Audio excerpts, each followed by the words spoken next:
it's a really tough time when somebody dies. There can be a little shimmer of light at the end of the tunnel if you know how they wanted to be farewelled.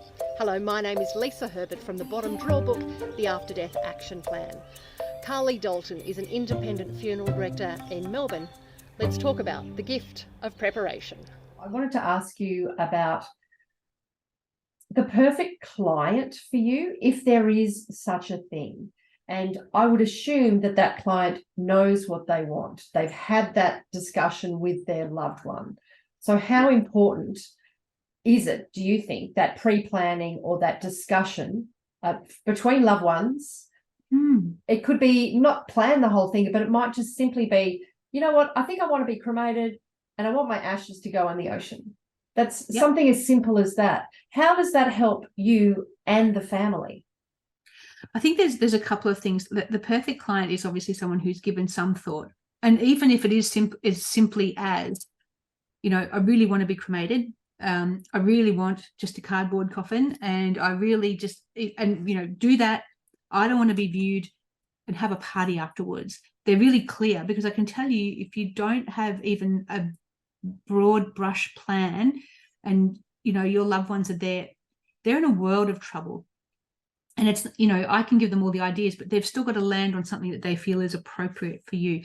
So the perfect client, if there is one, I love all my clients, because every new family is, okay, what are we going to do here? This is exciting. Let's make this happen and, you know, make it amazing.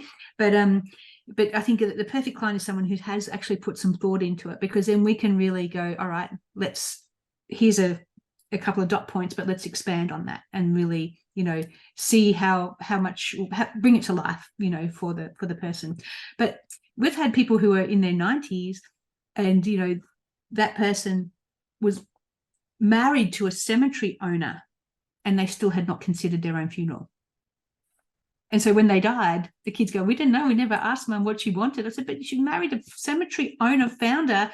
And they go, yeah, I had no idea.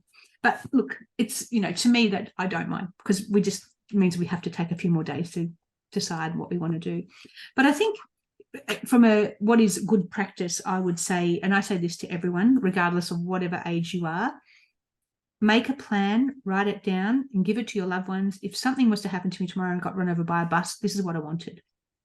And, you know, and if you need to pay for stuff, here's my bank account in case something happens. But make a plan and just, you know, because anything could happen to any of us any day. And if that did happen, you would want your loved ones to know. Don't put them under that added stress of losing you and then having to think, what the hell? You know, just make a plan. It's easy. You might make a plan and sit on it for 50 years. I get lots of emails saying, because that's exactly what the bottom drawer book, the After Death Action Plan, is. Lots of information and space for you to write your ideas and life's reflections and plans in. I get lots of emails saying, thank God I've got a million post-it notes here. So there are people actively making notes everywhere. And I encourage, whether it's post-it notes or notebooks, or you fill in the bottom drawer book, just do it. You know, it would just save so much grief.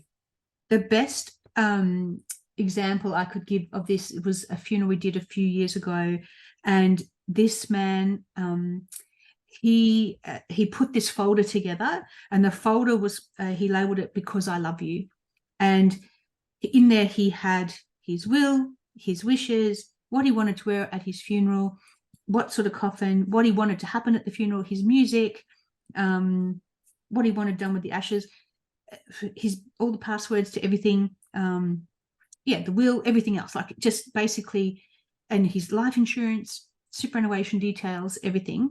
And I think about 2 or 3 months afterwards, he died of a massive heart attack. So I think he might have known that something was happening. But I think that his wife said to me, it is the most amazing thing, because I just opened it up and thought, it's all there. I don't have to do anything, you know. And she just said, look, he wants this, and this and that, whatever, you know. But it's so thoughtful. It's such a practical, thoughtful thing, you know, to make everyone who you love, because you love them, make their life easier if something was to happen. Some really practical tips there. A big thanks to funeral arranger Carly Dalton for her time. There's lots more information in the bottom drawer book, the After Death Action Plan. It's a cheery funeral planning guide and workbook. You can find it at thebottomdrawerbook.com.au, and there's more videos in this information series on my Facebook page. Just look for the Bottom Drawer Book.